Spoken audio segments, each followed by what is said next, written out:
All right, so here's what we're playing with today. A couple issues, nothing here. Everything's fitting fine. Well, as fine as it was before. It's got new rubber in it, so it actually is standing a little proud, but other than that, it looks pretty good. I've got the seal in there, but I don't have it weather stripped in, and I'll show you why right now. And you can see how good that looks, hopefully. I don't know if you can or not. It's funky how this light works in here. Sometimes it looks like a lot darker yellow, and it's just weird. But that's kind of looking pretty accurate right there. But anyway, so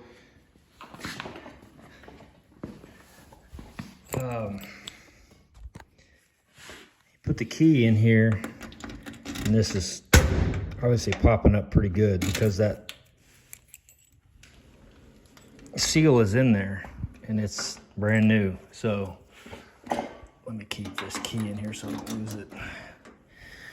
So you can see how the seal sits in here. It's sitting in there real nice. All of it looks good. It's a little long. I'd probably trim it down just a little bit more, but I wanted it longer than shorter just for safety right now.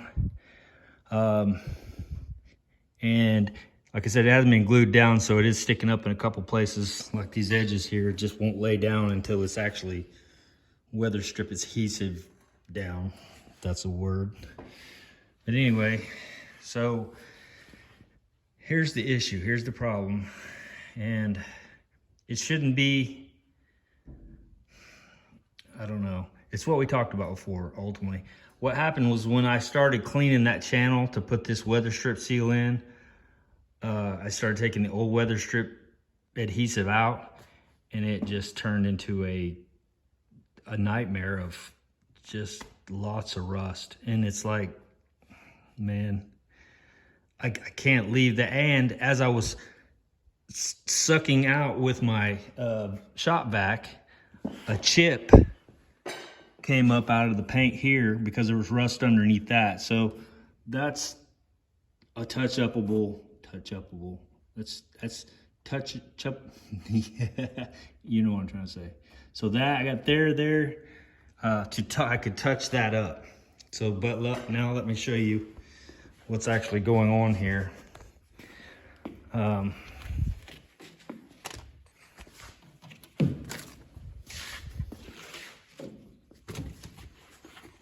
Yeah, it took a lot longer to put it in than it does take it out. All right. So once I got that cleaned out, this is what we're dealing with. Let me get a light. You can see there's holes all the way through. That literally was that big bubble that was up there. There was rust underneath it.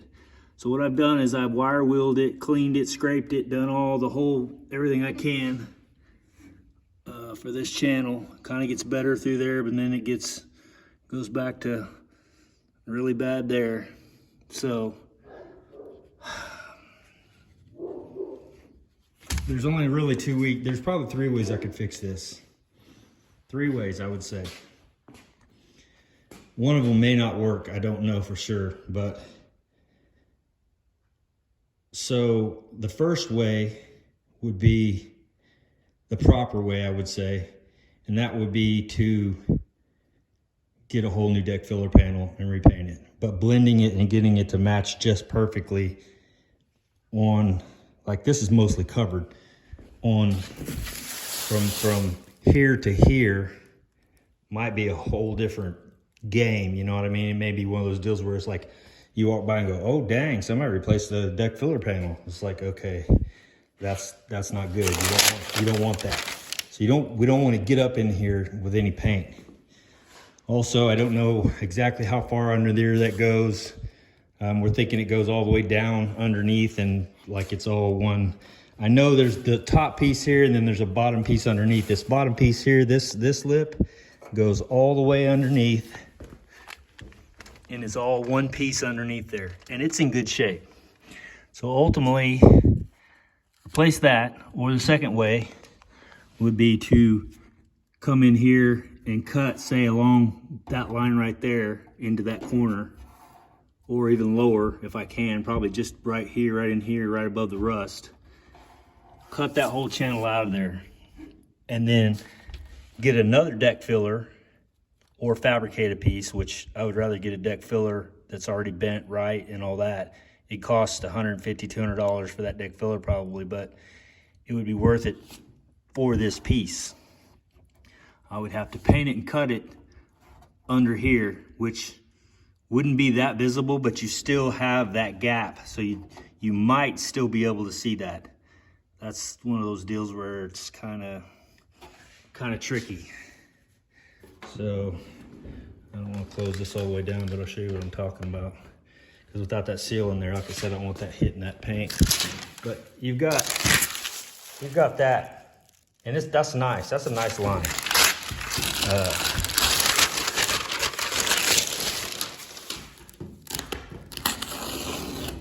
So right now, you'd have to bend over and look to see that. Now, if I touch that up yellow and put a little clear over that, like a paint chip, you're probably never ever gonna see that, and it's gonna be fine. So that's kind of what I'm pushing towards right now. Or I could come in there and dust it, but if I dust it in with like a mini paint gun, the paint on that, then I'd have to dust in the clear, and then you're talking about having to have a line where you stop, and then you run into more, okay, where do you cut the line? You know, where is that line? Like right there, it almost looks like there's a line in there because of the shadow. But, so yeah, where do you stop that? They call that a burn, or at least they did it at the shop I worked at, or a blend. But it's not really a blend, because a blend is what you're doing when you're blending into a car. This is a burn where you stop the clear. Say you had to stop the clear right across here. Well, when you do that, you can do that with a soft edge. You can do that, and then you can buff that. As long as your buffer's spinning the right way, you can buff that, and it'll literally go away. It'll look fantastic for about 2 or 3 months. And then that edge will start kind of just getting like, almost like it was dry sprayed right there. And so you get this little halo looking effect, or at least that's what I've seen on some of the stuff that I've actually burned in for the car lot cars, that they would come in and say, hey, just burn this up to here and be done with it. Because they didn't care about the car lot cars. So, the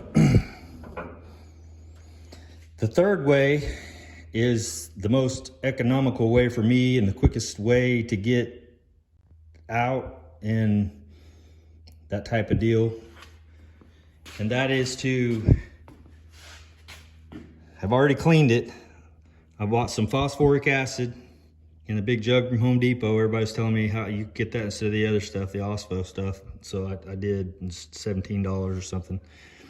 Take a brush and just brush all that rust.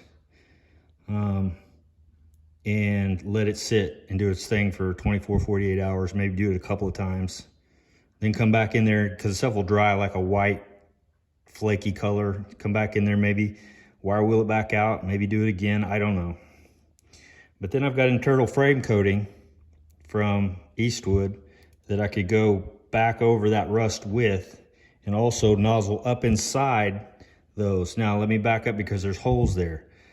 I can actually put seam sealer in those holes.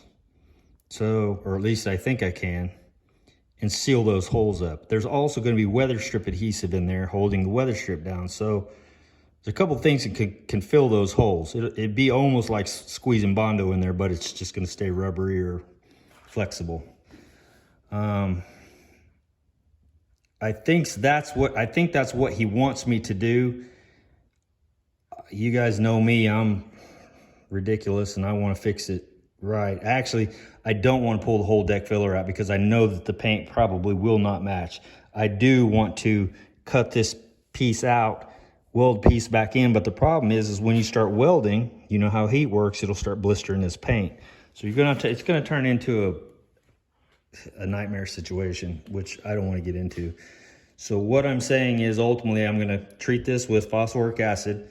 I'm going to put Eastwood's rust encapsulator, brush it in there into those after I put and then come up in behind with that wand and just spray the whole inside of that seam with that rust encapsulator. That'll probably get them another, I don't know, who knows how many years, 5, 10 years, maybe not, maybe a couple years, I don't know. But then once all that's done, go ahead and come in here and touch that up, like I said, with either like a minigun. But the thing is the burn wouldn't be that big a deal in here. You're not really gonna see it. But I'm thinking I could just take my little touch-up brush and just dab paint in there, let it dry, come back until it covers, and then come back. Or I've also had people do like or my guy I work for, he would actually mix the clear with the paint. I don't know that that's necessarily a good idea for something that big. That'd be a question I'd have to ask somebody that knows more than I do. But coming back over with a little bit of clear coat on top of the paint once it dries, probably work fine. Be like just, because most of that's covered. So it'd be like just little chips all together. So I think that would work. I mean, again, maybe kind of a temporary fix, but I didn't realize when I started I knew that was bad, but I didn't realize when I started cleaning that out that it's as bad as it was. I didn't realize it went all the way through in multiple places. And so, yeah, and I can't just give it back like that. You know what I mean? That's just, you just can't. So I've got to fix it, or at least touch it up to where it's not noticeable, and try to fix it as right as I can I don't say kill, because I'm not real convinced I'm convinced it kills the rust on the top. Now, it's so debatable. I shouldn't even bring up this subject, because it's going to be thumbs down city. But unless I've actually had that to where if you put that in pits, deep pits or whatever, and then you go back a couple of days later and you go to, it turns it all black and everything. And then you go back and you take that black off, you can get back down to red again. So it doesn't necessarily always penetrate all the way to the bottom of that pit. So that makes me think, okay, can the rust that's in between the bottom metal where it was headed down to, can it actually keep eating until it eats through the other side? Well, some people say, well, no, because it has to have oxygen. And I realize that's how rust works. It has to have oxygen for it to survive, or so if you seal it from oxygen, from then basically it should,